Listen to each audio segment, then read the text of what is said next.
दोस्तों आप सभी को पता चल गया है कि वैकेंसी आ गया है और आज से जो है ये भराना भी शुरू हो गया है। तो आज जो बात करने वाले हैं इस वीडियो में, बहुत लड़कों का बहुत कुछ कन्फ्यूजन है कि ये तो देखिए ये वैकेंसी थोड़ा अलग टाइप का है, क्योंकि अभी तक जो है कभी भी बीएसएफ हेड कांस्टेबल मिनिस्ट्री या सीआरपीएफ आईटीबीपी किसी भी का हेड कांस्टेबल मिनिस्ट्रियल यानी एचसीएम का जो वैकेंसी कंबाइंड नहीं लाया गया था। ये अभी तक का ये फर्स्ट वैकेंसी है जो कि कंबाइंड लाया गया है। कंबाइंड एसएससी जीडी में शुरू हुआ था, उसके बाद आपका एससीपीओ के थ्रू भी कंबाइंड हो गया, फिर आपका जो है एसी जो लिया जाता है असिस्टेंट कमांडेंट जो कि यूपीएससी के थ्रू लिया जाता है वो भी कंबाइंड हो गया है। तो सारे वैकेंसी कंबाइंड हो गया था, लेकिन अभी भी बहुत सारे वैकेंसी कंबाइंड नहीं हुआ था। जैसे कि आपका एचसीएम का ये फर्स्ट बार कंबाइंड लिया जा रहा है और हो सकता है कि आगे अब सारा वैकेंसी कंबाइंड ही हो। जैसे कि आरएम है, रेडियो मैकेनिक आता है, फिर रेडियो ऑपरेटर का आता है, आरओ का आता है। तो इस तरह से बहुत सारे वैकेंसी आते हैं फोर्स में। तो हो सकता है वो फिर आपका ट्रेड्समैन का तो सबसे ज्यादा वैकेंसी आता है, जो कि आपका सफाई कर्मचारी है, कुक है, वाटर कैरियर है, धोबी है, नाई है, मोची है, इन सभी का वैकेंसी बहुत ज्यादा पैमाने पे आता है। एक एक फोर्स में 10-10 हजार वैकेंसी आते हैं, तो सारे मिलाइएगा तो 60,000 70,000 एक बार में होगा। तो हो सकता है आगे चल के वो भी कंबाइंड आए। बात करेंगे आज की आपका जो डिपार्टमेंटल कैंडिडेट हैं उनका क्या होगा। उन सभी लड़कों का काफी क्वेश्चन हो रहा है कि क्या हम इस फॉर्म को भर सकते हैं, भरेंगे तो क्या हमें छूट मिलेगा जो डिपार्टमेंटल में मिलता है। तो इन सभी चीजों पे बात करने वाले हैं जो कि आपका डाउट्स क्लियर हो जाएंगे। सिविल के लड़के जो भी हैं जो ओपन से फॉर्म भरेंगे, यानी कि जो अभी 12वीं पास किए हैं, जिनका की एज 18 से आगे जो भी इसमें है, यानी कि जनरल के लिए 25 तक, फिर ओबीसी के लिए 28 तक और एससी एसटी के लिए 30 साल तक जो एज है, उस लड़कों के लिए हमने ऑलरेडी वीडियो बना दी है और वो उनको भी समझ में आ जाएगा। वैकेंसी सबके लिए यही है, चाहे डिपार्टमेंटल कैंडिडेट हो या सिविल कैंडिडेट हो, सबके लिए वैकेंसी यही है। जिसमें कि आप देख रहे होंगे कि टोटल 1526 वैकेंसी है। इसमें 243 आपका स्टेनो का है और 1283 वैकेंसी जो है हेड कांस्टेबल मिनिस्ट्रियल का है। अब बात करेंगे डिपार्टमेंटल को इसमें क्या छूट मिलने वाला है। सबसे पहले मैं बता देता हूं कि डिपार्टमेंटल ये जो वैकेंसी है ये एक्चुअल में सिविल के लिए लाया गया है, स्पेशली डिपार्टमेंटल इसको क्लियर नहीं किया है।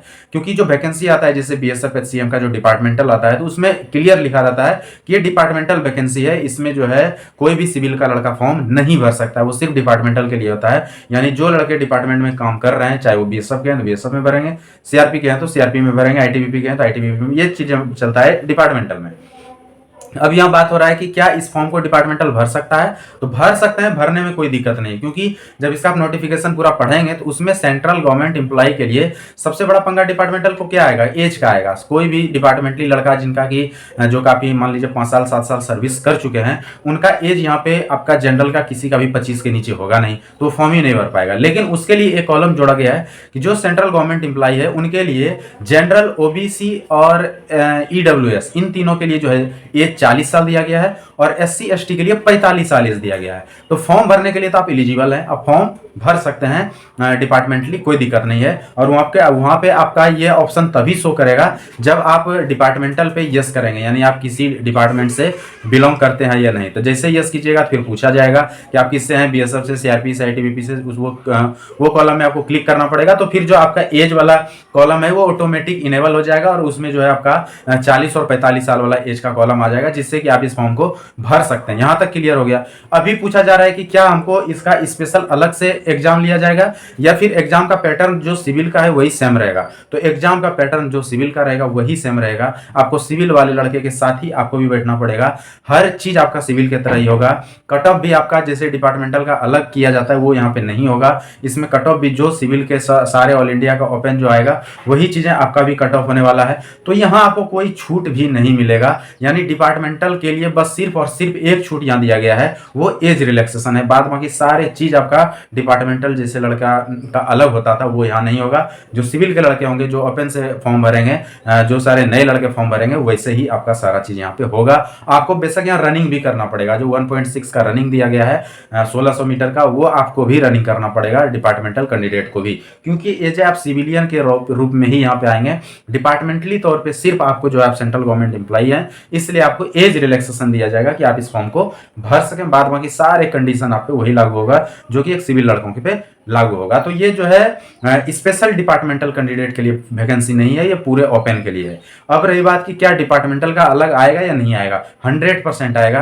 क्योंकि मैं बता दूं कि डिपार्टमेंटली जो आपका, जैसे अभी जस्ट कुछ दिन पहले आप देखे होंगे कि इसका भी आ चुका है, एसी का आ रखा है जो डिपार्टमेंटल कैंडिडेट के लिए सभी का है, बीएसएफ, सीआरपी, आईटीबीपी सभी का असिस्टेंट कमांडेंट का रखा है। और कुछ दिन पहले जो इसके प्रीवियस वैकेंसी था उसमें बीएसएफ का भी आया था।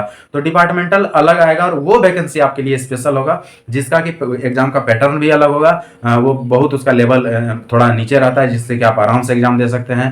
प्लस उसमें जो है एज रिलैक्सेशन तो आपको मिलेगा ही, उसका कटअप भी डिपार्टमेंटली अलग से जारी किया जाएगा, जिससे कि आप सिविल के साथ नहीं आएंगे और उसमें काफ़ी छूट मिलेगा आपको।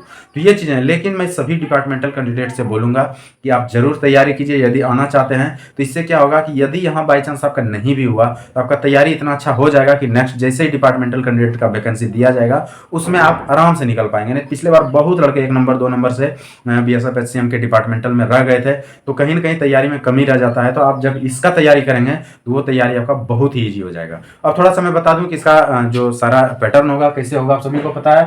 फर्स्ट फेज में आपका पीएचटी और पीटी होगा।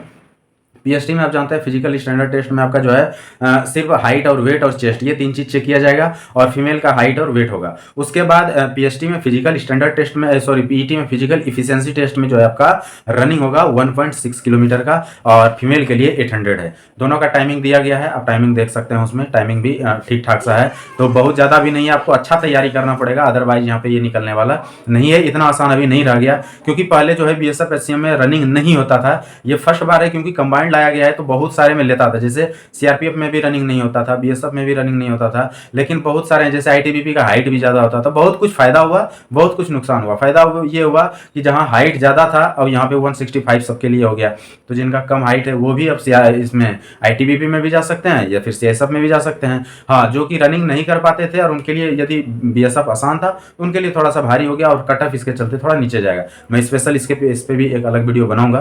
तो यहाँ पे आपको फर्स्ट में रनिंग भी करना पड़ेगा। सेकंड फेज में आपका रिटन एग्जामिनेशन है जो सीबीटी बेस्ड होगा, यानी कि कंप्यूटर बेस्ड एग्जाम होगा।